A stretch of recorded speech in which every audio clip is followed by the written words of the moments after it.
On the morning of September 8, 1380, at Kulikovo, the Moscow-led Rus army defeated the Mongols for the first time. One of the key battles of the medieval age, it was a transformative event in the rise of Moscow as the future capital of Russia.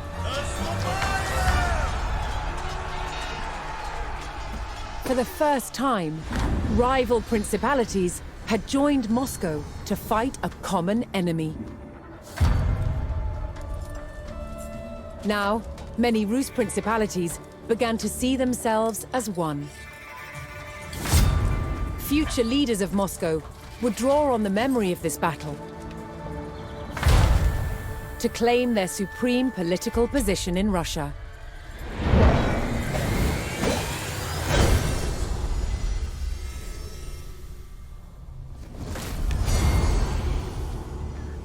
Moscow's Grand Prince, Dmitry Ivanovich, had led the Rus principalities to victory over the Mongols, reinforcing his dominance.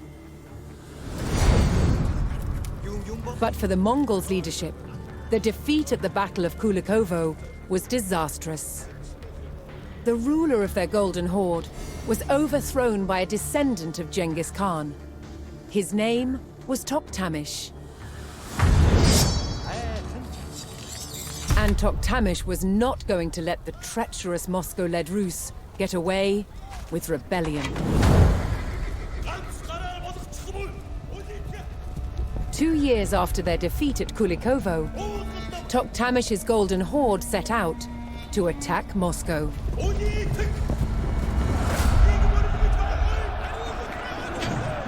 The city had not felt the wrath of the Mongols for more than a century. That was about to change.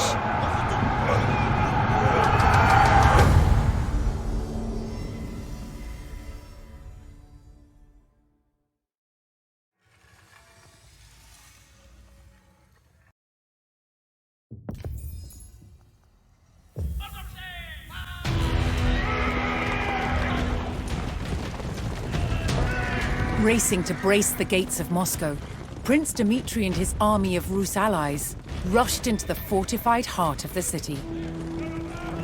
This would be the greatest test of Moscow's mighty stone walls. But could the capital hold out against the furious legion of the Golden Horde?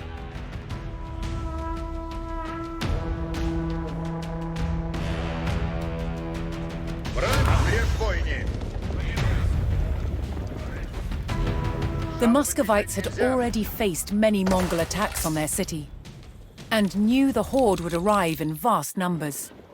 The race to fortify Moscow began.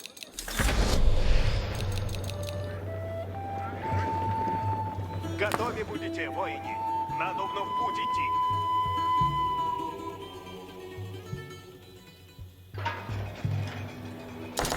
Воїни, набрали, уготовляйтесь. Идите. Ладно, есть.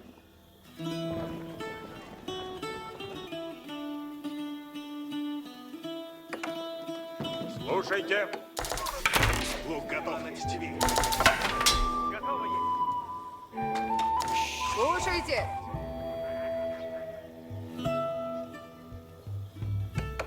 Приуготовляйтесь все.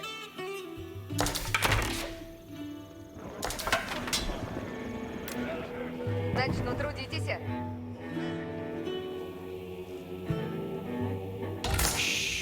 Готов, трудитесь, есть. Построено будет.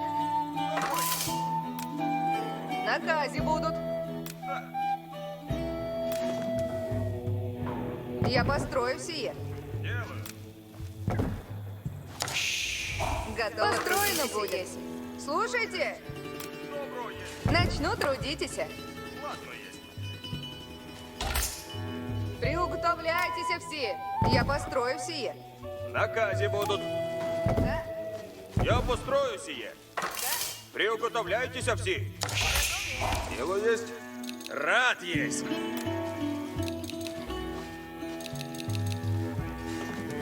Сделано, да. Early in his reign, Dmitry had purchased lands surrounding Moscow. Стріла на These тітіві. vassal settlements provided Dmitry with taxes paid in gold, but could also supply reinforcements. If Dmitry chose to request reinforcements, he would lose the revenue from that settlement. Приготовляйте копія. Dmitry's call for support was answered by the vassal town, which sent all the troops it could spare. Построено будет. As Dmitry urgently prepared the city's defenses, fleeing villagers from nearby towns flooded into Moscow, desperately seeking refuge from the rapidly approaching Mongol army.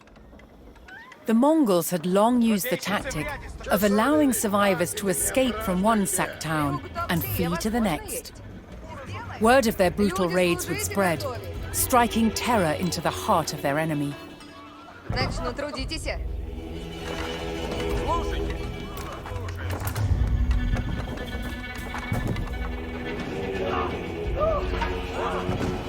О, есть.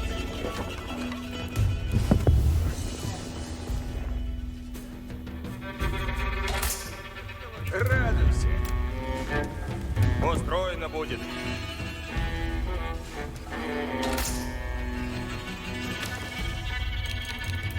Чего делать надо вновь?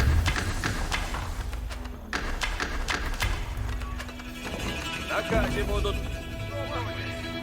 Люди, служите, готовить. Люди здесь суть. Сделано, да? The refugees from the settlements surrounding Moscow had all arrived at the city. Делать надо вновь. They would wait out the Mongol assault behind Moscow's stone walls.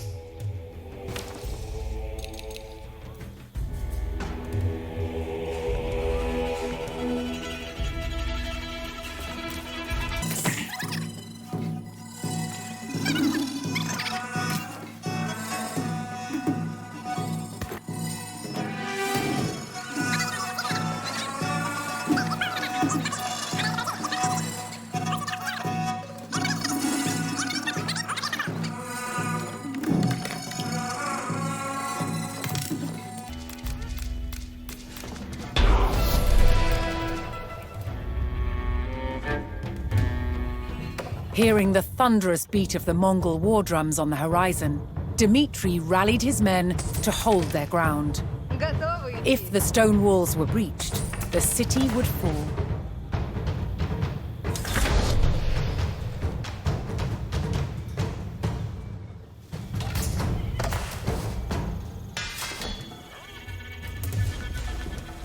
Дело есть. Начну, трудитесь.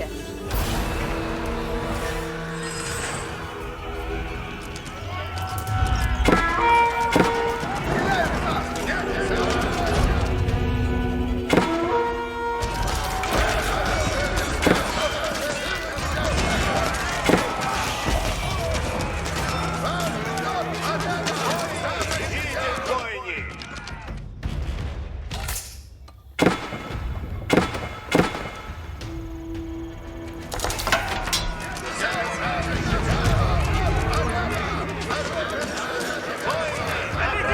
Приготовляйтеся.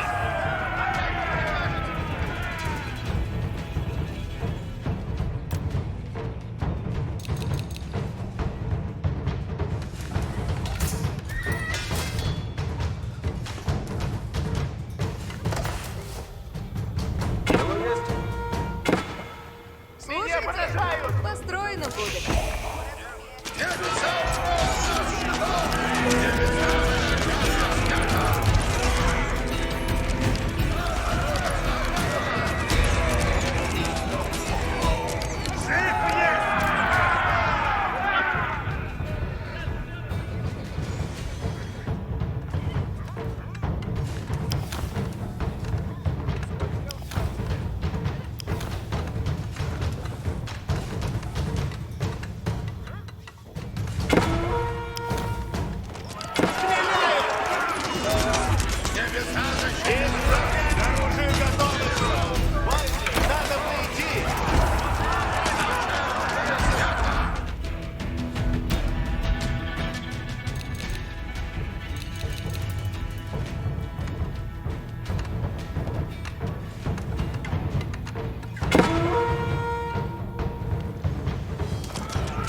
скажете?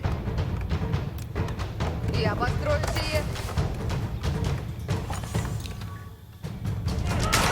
Стрелы в ноги, сучок!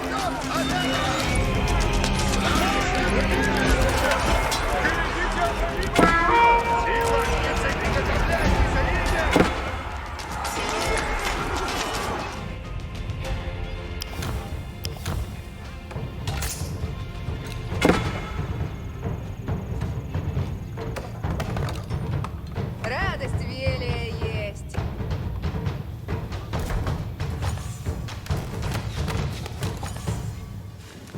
Открывай нож в спине! Что велите?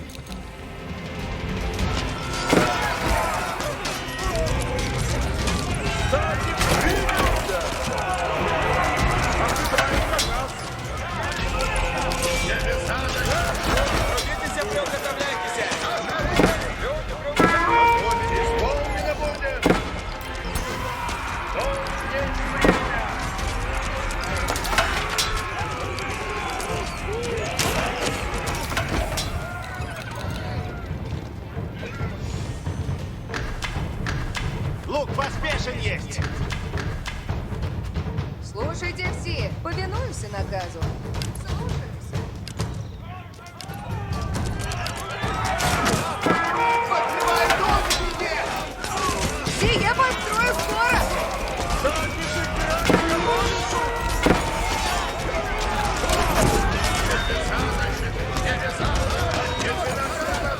Выступайте доблестно, воины!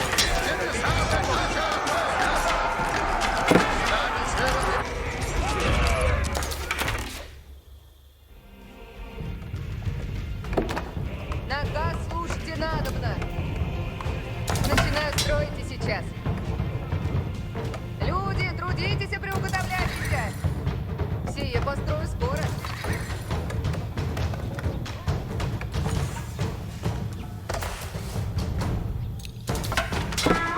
Стрелы в ноги, сучок!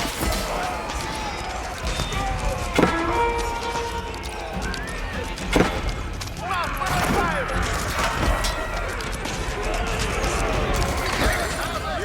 И поражение!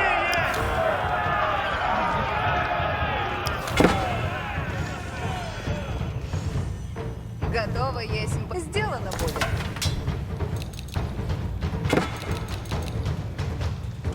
A new threat arrived at Moscow's gates. The Mongols rolled in their mightiest siege engines.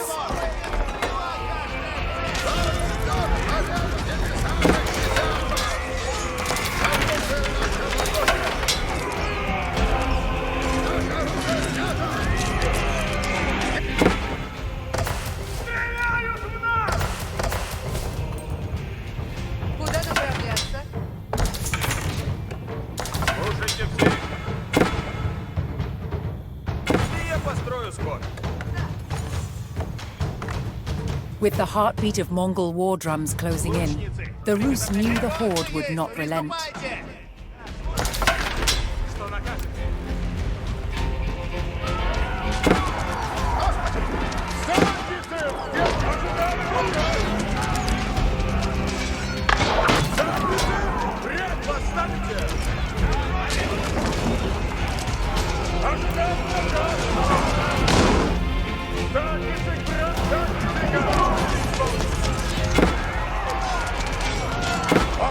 Держите копья носа!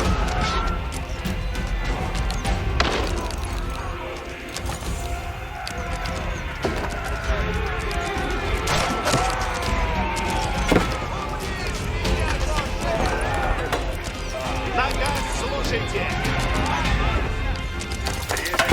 Смотрите, ожидайте наказа, следует! Лучницы, приготовляйтесь! Ожидайте наказа, лучницы!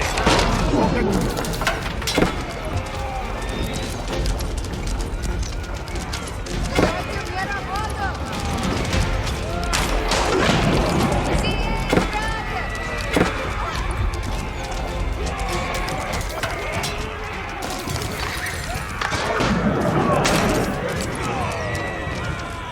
Ожидайте наказа,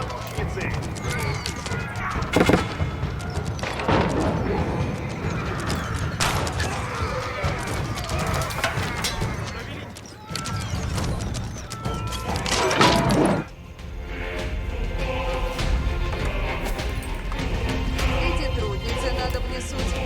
Сіє, построй скоро.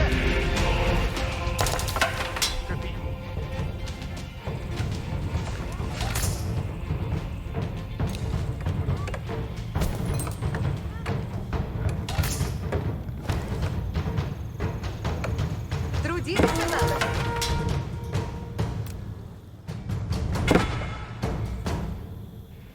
Начинаю строить сейчас. Лучницы, приготовляйтесь! Лучницы, на коней садитесь!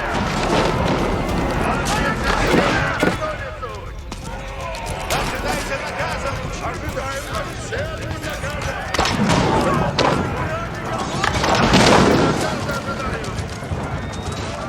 Сильванскицы готовятся! Повинуй!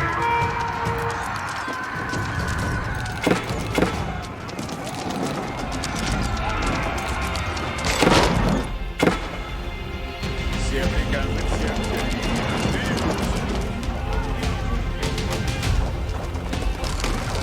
Готов, есть. Хочу на плен. Наказ! Наказ исполняется! Ожидайте наказа, лучницы! Лучницы! Я как прикажете! Ожидайте наказа, лучницы! Вогню! Наказ слушайте! Ожидайте наказа, лучницы! Лучницы, приготовляйтесь! Dimitri's call for support was answered by the vassal town, which sent all the troops it could spare. Приготовляйтесь, наказы исполняйте!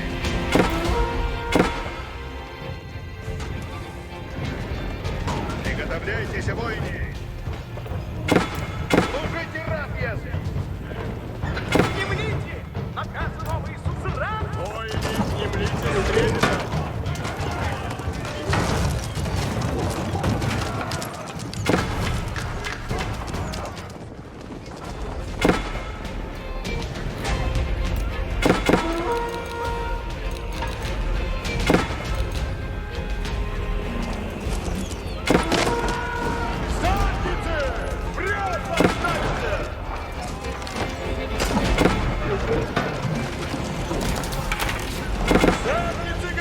Сговор разберите! Сеть! Отец изделий готовится!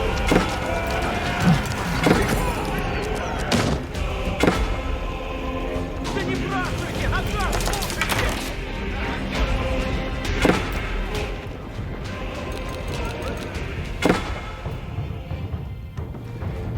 Наказывайте! Слушаюсь! Анархия! Выступать надо! Обряд! Город ожидает! Ватницы, на коней садитесь! Оружие готовите! Наступаем! Действуйте! Ватницы, на коней садитесь!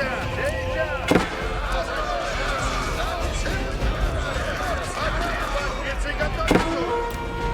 Расточатся вороги! Ватницы наказаны!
Задницы! Напрямик по скору! Исполнено!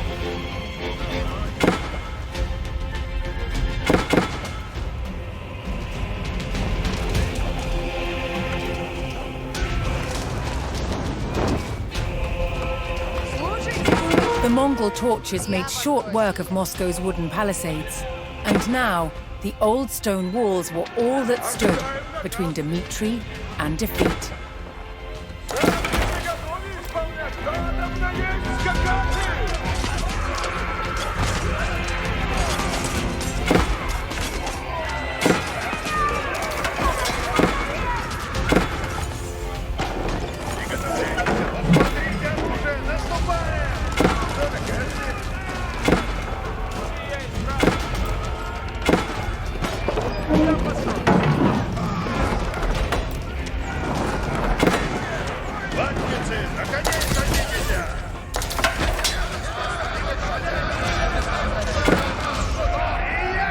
Начинаю строить и сейчас! Задницы! Исполнено будет! Задницы готовы исполнять приказ. Задницы! Напрямик по скору!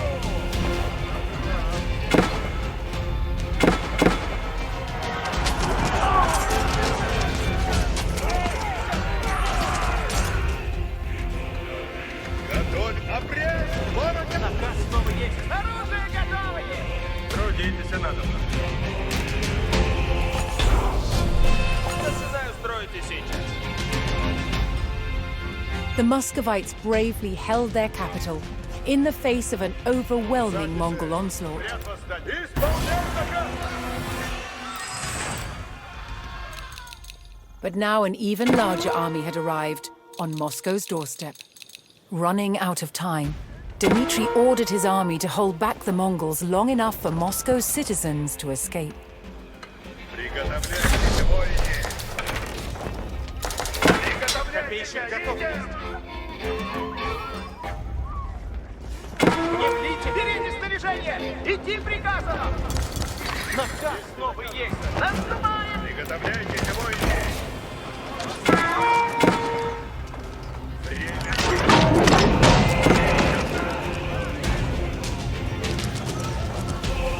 Да не просто! Берите снаряжение! Идти приказано! Задницы готовятся! Шаг готовы!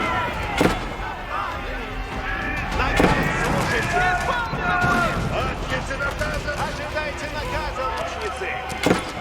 Оружие готовите! Наступаем!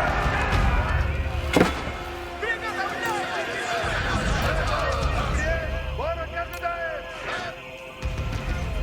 Ожидайте наказа! Вещать! Оружие готово! Задницы, окончательно!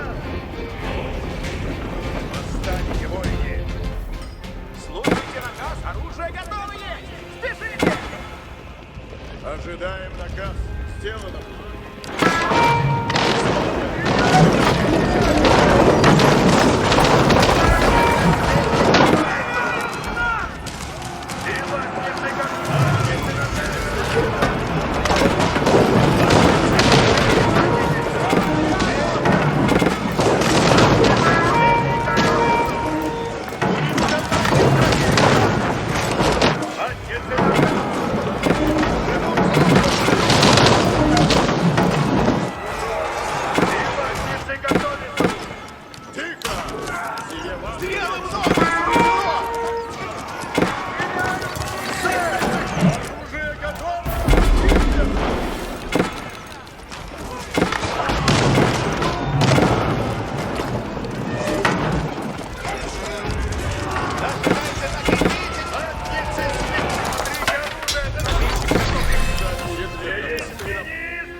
Dmitri and his men held the city, giving some of Moscow's citizens time to flee. But despite their steadfast defense, the Rus could hold out no longer, and the capital succumbed to the vast numbers of the horde. Toktamish Khan sacked the city, plundering its riches and slaughtering any Muscovites that remained. Prince Dmitri had no choice but to take flight, abandoning his home. Rus' independence would have to wait.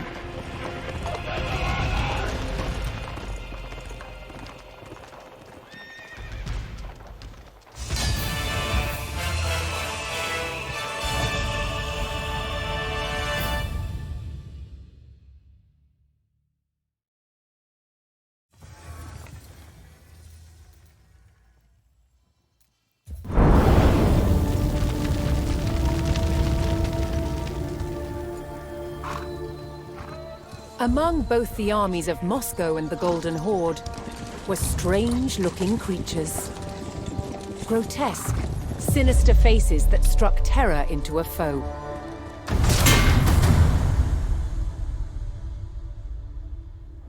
There's a very long history of making helmets with mask visors with human features in the ancient Near East. Moscow was heavily influenced by this metalworking tradition, using the art of embossing to hammer these extraordinary sculptural forms into the steel. To make these masks required highly skilled artisans. In present-day Poland, Adam Mazia is a master of the craft.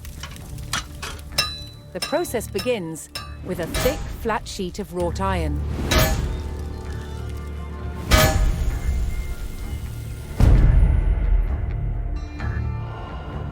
The hammer stretches and domes the plate, the beginnings of a face.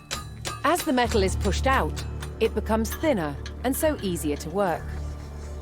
Adam marks a center point and an outline of the nose. This is the only guide he uses. All else is done by eye alone. In Western Europe during the late Middle Ages, helmet design was all about function. What shapes are going to form glancing surfaces that make weapons skate and bounce away from the face? In Moscow, however, the approach was rather different. They sacrificed quite a lot of protection for the sake of extraordinary visual impact.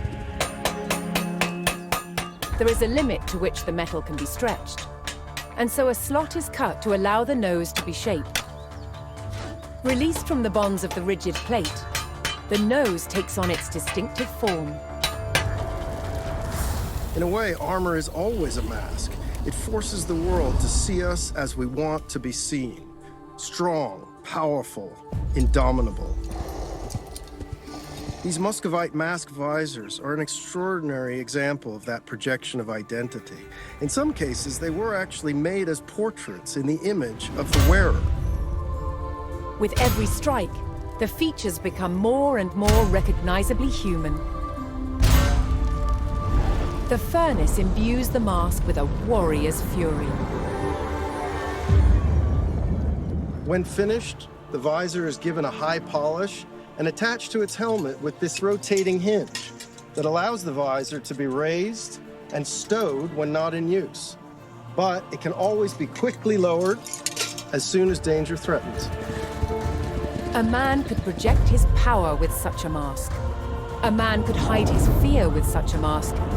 And by doing so, he could be brave.